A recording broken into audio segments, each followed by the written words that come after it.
ಆಯುರ್ವೇದ ಅಂದ್ರೆ ಆಚಾರ್ಯರು ಹೇಳೋ ಪ್ರಕಾರ ಹಿತಾಯು ಸುಖಾಯುಶ್ಚ ಹಿತಂ ಯತ್ ಪ್ರಿಯಂ ಚಯತ್ ಸತ್ಯಾಯುರ್ವೇದ ಉಚ್ಯತೆ ಅಂತ ಹೇಳ್ತಾರೆ.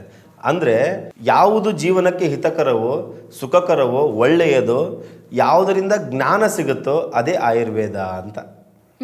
ಅಂದ್ರೆ ನಾವು ಆಯುರ್ವೇದದಿಂದ ಹಿತವಾಗೂ ಇರ್ಬೋದು, ಸುಖವಾಗೂ ಇರ್ಬೋದು, ಜ್ಞಾನಭರಿತವಾಗಿರ್ಬೋದು. ಆಯುರ್ವೇದ ನಿಮಗೆ ಜ್ಞಾನನ ತಿಳಿಸ್ಕೊಡುತ್ತೆ. ಈಗ ಆಯು ಅಧಿಕ್ ವೇದ, ಆಯುರ್ವೇದನ 2 ಭಾಗ ಮಾಡಿ, ಆಯು ಅಂತ ಬರುತ್ತೆ ಪ್ಲಸ್ ವೇದ ಅಂತ ಬರುತ್ತೆ, = ಆಯುರ್ವೇದ ಅಂತಂದರೆ ಆಯು ಅಂದರೆ ಆರೋಗ್ಯ, ವೇದ ಅಂದರೆ ನಾಲೆಜ್. ಆರೋಗ್ಯದ ಜೊತೆಗೆ ನಾಲೆಜನ್ನು ತಿಳ್ಕೊಳ್ತಾ ಮುಂದಕ್ಕೆ ಹೋಗೋದೇ ಆಯುರ್ವೇದ ಅಂತ. ಅಂದರೆ ಇಷ್ಟು ಅದ್ಭುತವಾಗಿದೆ ಹಂಗಾದ್ರೆ ಆಯುರ್ವೇದದಲ್ಲಿ ಎಂದಂಗಾಯ್ತು. ಎಲ್ಲ ಮನುಷ್ಯನಿಗೆ ಬೇಕಾದಂಥ ಜ್ಞಾನ, ಆರೋಗ್ಯ ಎಲ್ಲವನ್ನೂ ಆಯುರ್ವೇದದಲ್ಲಿ ಸಿಗುತ್ತೆ. ಹಾಗಾದ್ರೆ ಆಯುರ್ವೇದ ಪದ್ಧತಿ ಇದ್ರೂ ಕೂಡ ಜನ ಇಂಗ್ಲಿಷ್ ಮೆಡಿಸಿನ್ಗೆ ಹೋಗೋದು ಯಾಕೆ? ಹೋಗ್ಲೇಬೇಕಾ, ಹೋಗ್ಬಾರ್ದಾ? ಮೇಡಮ್, ಆ ಇಂಗ್ಲೀಷ್ ಮೆಡಿಸಿನ್ಗೆ ಯಾರು ಹೋಗಬೇಡ ಅಂತಂದರು? ಇಂಗ್ಲೀಷ್ ಮೆಡಿಸಿನ್ಗೆ ಹೋಗಬೇಕು. ಯಾರು ಹೋಗಬೇಕು? ಎಮರ್ಜೆನ್ಸಿ ಟೈಮಲ್ಲಿ.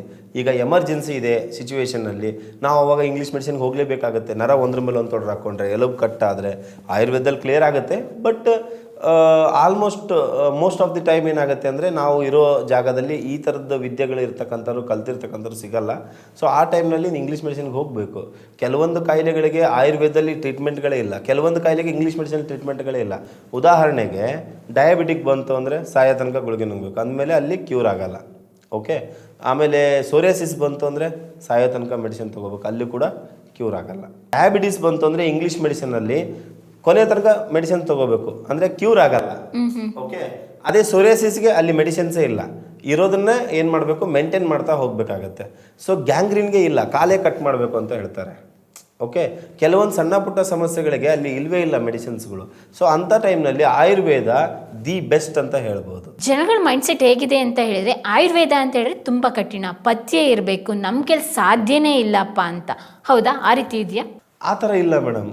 ಪಥ್ಯ ಅಂತಂದರೆ ಈಗ ನೋಡ್ರಿ, ನಾವು ಯಾವ ರೀತಿ ಬದುಕಬೇಕು ಅಂತ ಆಚಾರ್ಯರು ಹೇಳಿದಾರೋ, ಯಾವ ರೀತಿ ಬದುಕಬೇಕು ಅಂತ ನಮ್ಮ ಹಿರಿಯರು ಹೇಳಿದಾರೋ, ನಡ್ಕೊಂಡು ಹೋಗಿದಾರೋ, ಬದುಕಿದಾರೋ, ಆ ರೀತಿ ನಾವು ಬದುಕೋದಾದರೆ ನಮಗೆ ಪಥ್ಯ ಅಂತ ಏನಿಲ್ಲ. ಓಕೆ. ಈಗ ಪಿಜ್ಜಾ ಬರ್ಗರ್ ತಿನ್ನಬೇಡ ಅಂತಂದರೆ ಪಥ್ಯ ಅಂದರೆ ಹೆಂಗಾಗತ್ತೆ? ಅದು ಕೆಟ್ಟದ್ದು ತಿನ್ನಬೇಡ ಅಂತ ಹೇಳ್ತೀವಿ ಅಷ್ಟೇ ನಾವು. ಓಕೆ. ಯಾವುದು ಒಳ್ಳೆಯದೋ ಅದನ್ನು ಮಾಡಿ ಅಂತ ಹೇಳ್ತೀವಿ. ಆಯುರ್ವೇದದಲ್ಲಿ ಆ ಥರ ಇರಲ್ಲ. ಪಥ್ಯ ಮಾಡು, ಅದನ್ನು ಮಾಡು, ಏನು ತಿನ್ನಬೇಕು, ಏನು ನಿರ್ದಿಷ್ಟವಾಗಿ ದೇವರು, ಆಚಾರ್ಯರು, ಆಮೇಲೆ ನಮ್ಮ ಪೂರ್ವಜರು ನಡೆಸ್ಕೊಂಡು ಬಂದಿದ್ದಾರೋ ಅದನ್ನು ನಾವು ಕರೆಕ್ಟಾಗಿ ಮಾಡ್ತಾ ಹೋಗೋದೇ ನಿಜವಾದ ಪಥ್ಯ. ಪಥ್ಯ ಅಂತಂದರೆ ಈಗ ನೀವು ಡಯೆಟ್ ಅಂದ ತಕ್ಷಣ ಜನ ಏನು ಅನ್ಕೊಳ್ತಾರೆ, ಏನು ತಿನ್ನಬಾರ್ದು ಅದು ಡಯೆಟ್ ಅಂತ ಹೇಳ್ತಾರೆ. ಇಲ್ಲ, ಏನು ತಿನ್ನಬೇಕು ಅದು ನಿಜವಾದ ಡಯೆಟ್.